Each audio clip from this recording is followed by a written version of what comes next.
senhoras senadoras, senhores senadores, caros brasileiros que nos assistem, que nos ouvem.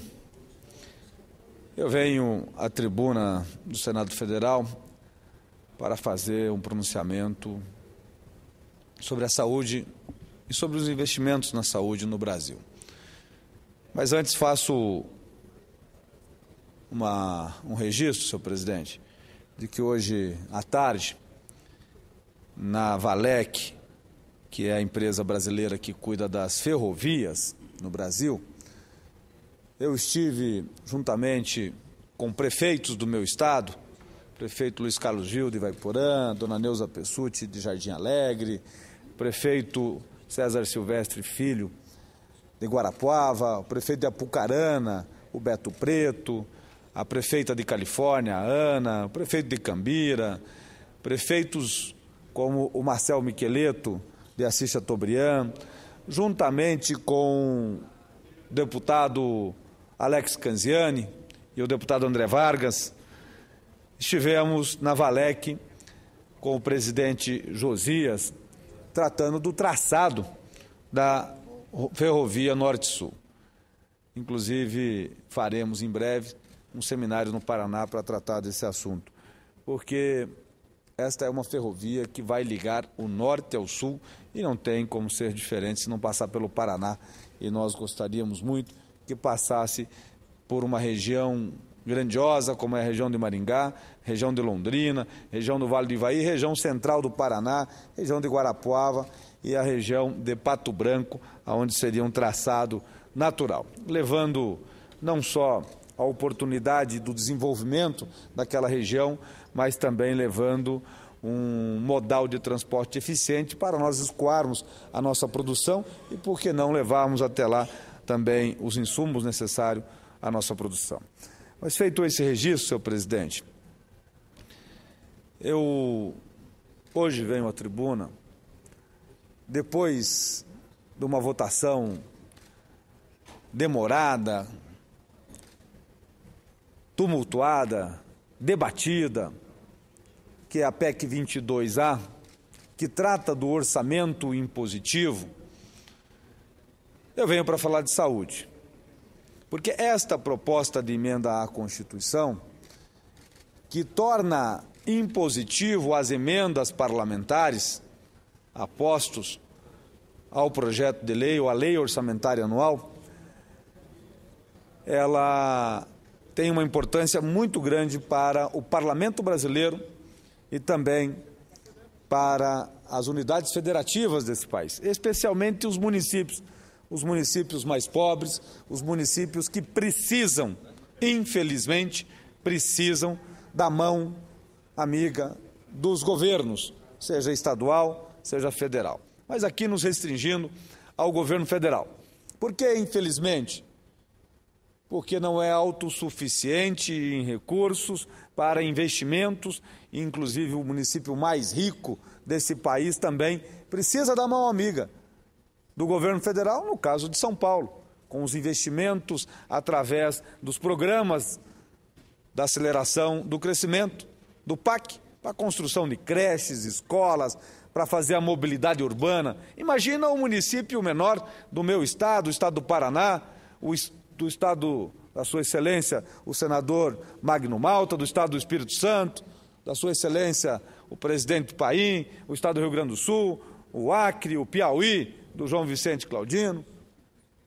Os municípios precisam da mão amiga do governo, que o governo faz com muita maestria, um trabalho fantástico no Congresso Nacional com as emendas, na hora de encaminhar as votações dos projetos que interessam ao governo.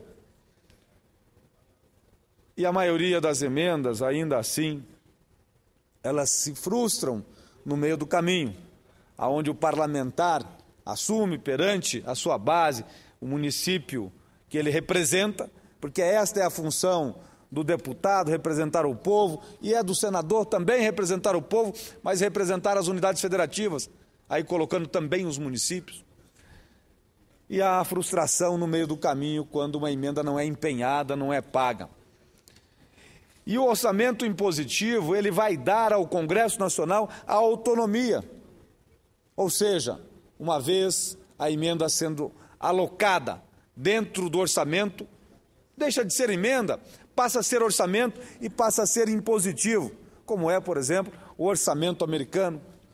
E nós teremos a execução destas emendas de forma obrigatória, ou seja, dado como certo, como 100% de certeza que vai acontecer a obra, o investimento no município. Mas o importante que eu quero registrar na noite de hoje, senhor presidente, é de que sou eu o autor de uma das emendas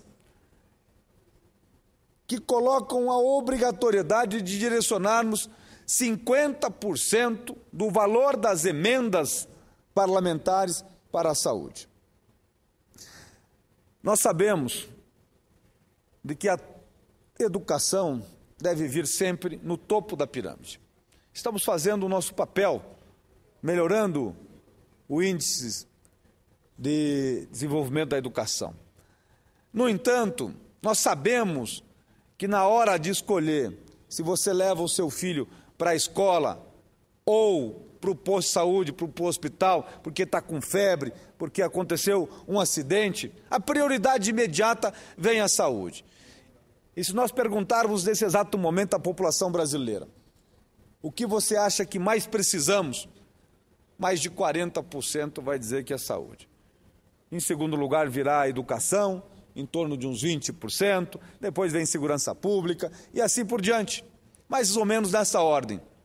Então nós precisamos colocar as emendas parlamentares para atender as prefeituras deste país, do meu estado, o estado do Paraná, na saúde. Mas não só para os investimentos, porque os investimentos são, ou é, a menor parte do custo da saúde. A construção de um hospital, a construção de um posto de saúde, a compra de uma ambulância, é caro sim. Às vezes o município não tem como construir, mas é a menor parte do custo. Por vezes, assisti depoimento de prefeitos no meu gabinete, ou quando visito os municípios pelo interior do meu Paraná, dizendo que gastam mais de 30% com a saúde. Um município que tem um FPM 0,6 gira a sua receita anual em torno de 12, 13 milhões, somando-se aí as transferências constitucionais todas, incluindo o ICMS, e também a receita própria e as transferências voluntárias.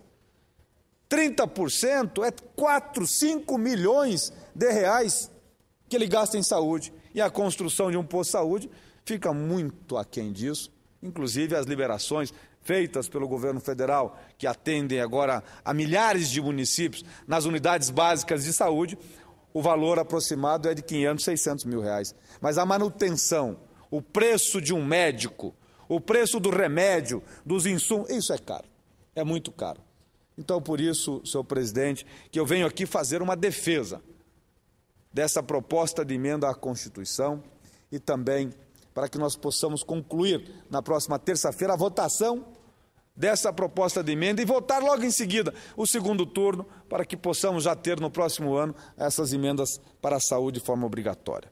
Mas venho também, senhor presidente, fazer uma reflexão de que desde os protestos que tomaram as ruas das principais cidades do país, especialmente no mês de junho deste ano, os institutos de pesquisas identificaram uma mudança no sentimento dos brasileiros sobre os principais problemas nacionais, alcançando a saúde para o topo da lista no ranking das preocupações da nossa população. Infelizmente, são notórias as graves deficiências que ainda assolam a saúde pública do país. Temos muito que melhorar, porém, é forçoso reconhecer que desde que a população brasileira foi às ruas demonstrar sua insatisfação, o governo federal tem procurado dar respostas às principais demandas externas e externadas especialmente e especificamente na saúde, já apresentou as ações concretas que considero muito importantes para a melhoria do setor.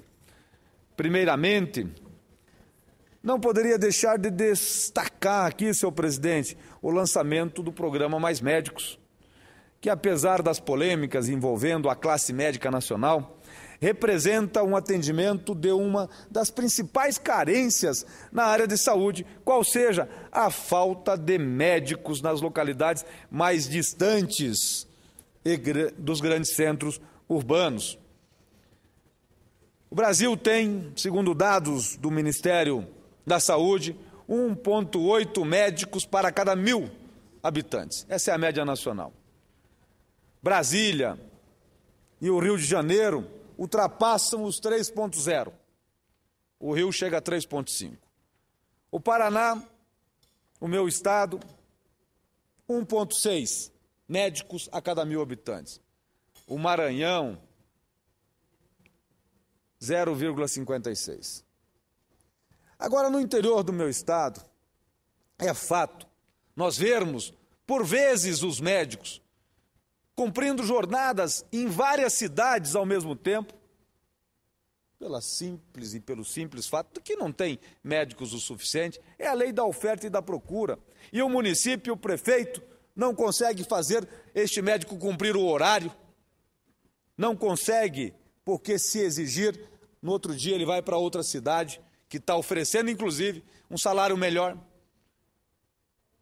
Por isso, senhor presidente, nós precisamos valorizar a classe médica, mas nós precisamos aumentar o número de médicos, e aqui eu venho enaltecer a postura da presidente Dilma em lançar esse programa e não ficar só no discurso, porque, aliás, desde a segunda-feira passada, começaram a chegar mais de 3.000 profissionais oriundos do nosso vizinho país de Cuba, para ocupar as vagas ociosas e da segunda etapa do programa de saúde mais médicos. A prevenção e a previsão, senhor presidente, é que esses novos profissionais comecem a atuar nos municípios em dezembro, já no mês que vem. Com a chegada dos cubanos, o programa fechará em 2013 com mais de 6.600 profissionais prestando serviços a toda a população brasileira. O Mais Médicos, que hoje atinge 12,6 milhões de brasileiros, vai impactar já em seu primeiro ano na assistência em saúde de mais de 22,7 milhões de cidadãos brasileiros. No Paraná, chegaram entre os dias 26 e 28 de outubro 77 médicos estrangeiros que participam da segunda etapa do programa, que iniciaram seus atendimentos há 2 dias. Outro avanço recente e expressivo no setor de saúde, obtido a partir da ação direta do governo federal, corresponde ao auxílio às santas casas, auxílio tão necessário, às santas casas e aos hospitais filantrópicos de todo o Brasil. Aqui, senhor presidente, eu vou fazer uma referência ao estado do Paraná, somente ao estado do Paraná, incitando somente algumas cidades que vão receber recursos nas santas casas ou nos seus hospitais filantrópicos, cujo total dos recursos ultrapassam a soma dos 100 milhões de reais para o ano de 2014 no estado do Paraná. Na cidade de Campina Grande do Sul, no Hospital Caron, na cidade de Campo Mourão, na Santa Casa, em Curitiba, diversos hospitais filantrópicos, mas a Santa Casa vai receber recursos, o Hospital Pequeno Príncipe, que trata das crianças, o Hospital Infantil Pequeno Príncipe, como disse, o Hospital Erasto Gettner, que é o Hospital do Câncer em Curitiba, vai receber recursos substanciais, inclusive, do governo federal, aí ultrapassando a casa dos milhões de reais. Em Rio Negro, Hospital e Maternidade, em Apucarana, 2 hospitais vão receber recursos. Em Londrina, são vários os hospitais, mas entre eles o Hospital Evangélico. e também o Hospital do Câncer de Londrina e a Santa Casa. Em Arapongas, 3 hospitais vão receber recursos do governo federal. Em Cornélio Procópio, a Santa Casa, em Andirá, o Hospital de Andirá, em Medianeira, o Hospital e Maternidade Nossa Senhora da Luz, em Mandaguari, o Hospital Geral, em Ibiporã, o Hospital Cristo Rei, em Colorado, também a Hospital e Maternidade Santa Clara, em Astorga, o Hospital Regional Cristo Rei, em Cianorte, alguns hospitais, em Engenheiro Beltrão, a Santa Casa, em Goiuerê, também a Santa Casa recebe recursos do governo federal, agora já para o 2014, em Cascavel, o Hospital do Câncer, em Laranjeiras do Sul, 2 hospitais, na cidade do Turvo, em Guarapuava, em Prudentópolis, em Pitanga, em Santo Antônio da Platina, em Irati, em Siqueira Campos, em Sarandi, na Umuarama, em Ribeirão Claro, em Rolândia, em Toledo, o hospital vai receber mais de 5 milhões de reais em recurso, e outros municípios que aqui já foram anunciados pelo programa do governo federal. Então, senhor presidente, é importante nós destacarmos o total desses investimentos, já em 2014, que ultrapassam os 100 milhões de reais para o estado do Paraná.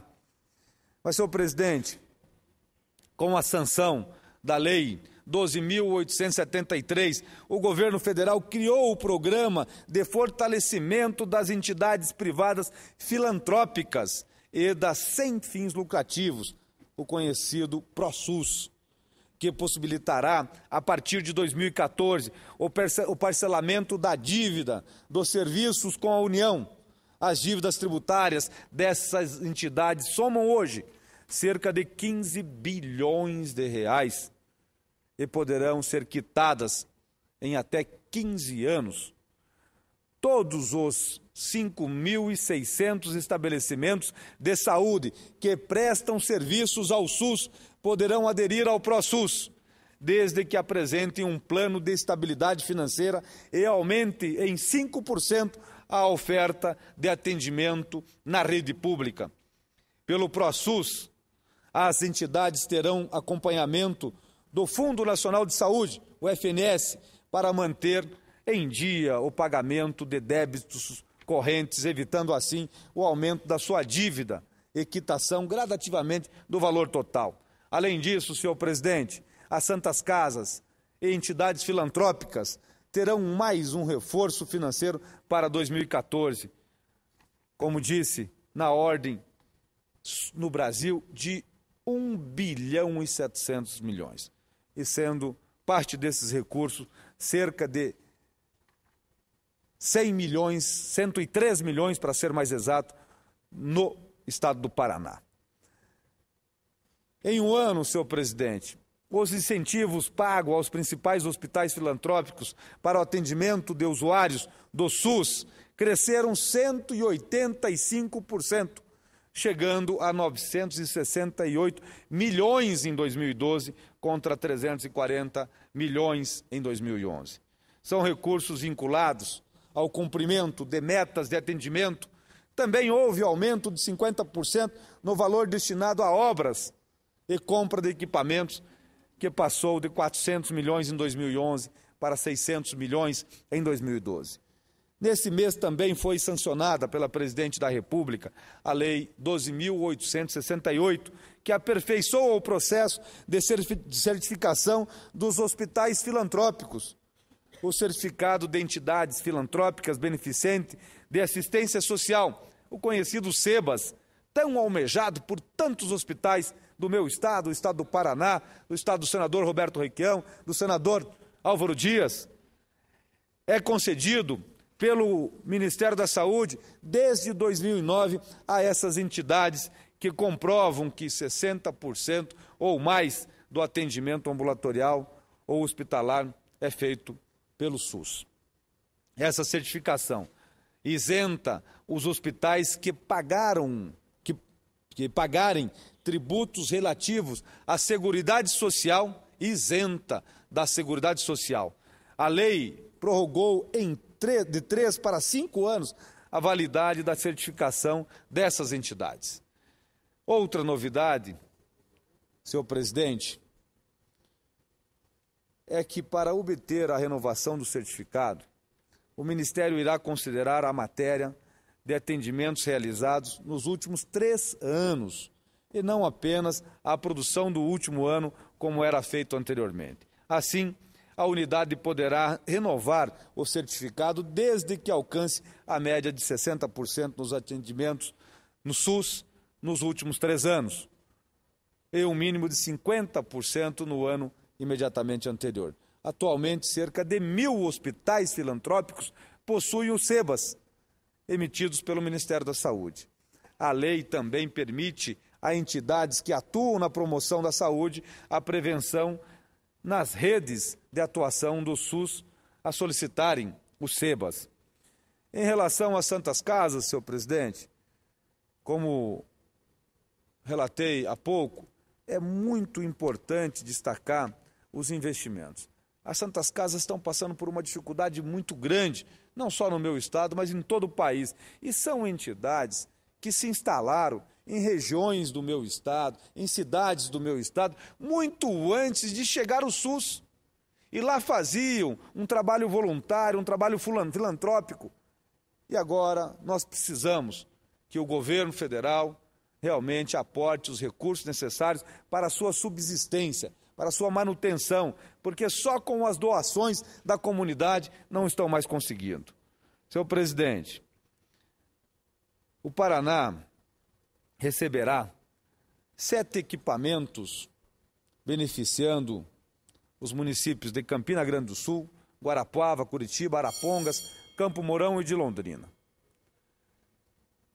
E é importante destacar, senhor presidente, e merece os nossos elogios, o trabalho conduzido pelo ministro Alexandre Padilha e a determinação da presidente Dilma Rousseff em enfrentar os desafios para melhorarmos as condições da saúde do cidadão brasileiro, mas especialmente dos nossos estabelecimentos, aportando recursos substanciais para melhorarmos a saúde do Brasil. E assim, senhor presidente, espero que continuemos nesse caminho de transformar positivamente a qualidade de todos os serviços públicos oferecidos ao povo brasileiro. Era o que tinha a dizer. Muito obrigado. Uma boa noite a todos.